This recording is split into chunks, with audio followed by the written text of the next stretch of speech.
পরশুদিন বাড়িতে 1 লিটার দুধের ছানা কাটিয়েছিলাম। ভেবেছিলাম পনির বানাবো, কিন্তু হঠাৎ কি মনে হলো সন্ধ্যাবেলায় ভাবলাম যে না, রসগোল্লাই বানিয়ে ফেলি। কারণ ডেহেরিতে এখানে ভালো রসগোল্লা পাওয়াই যায় না। আমাদের বাঙালিদের মতো রসগোল্লা এখানকার কেউই বানাতে পারে না, অনেক জায়গায় ট্রাই করেছি।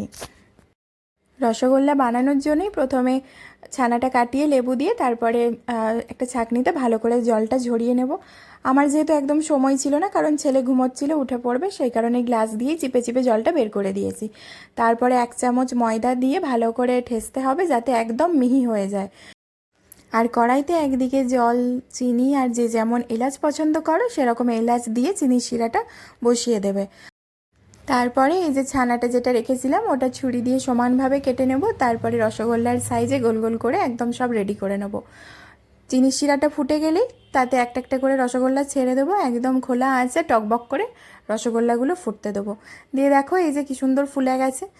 15 মিনিট ফুটিয়ে নিলেই রসগোল্লা রেডি।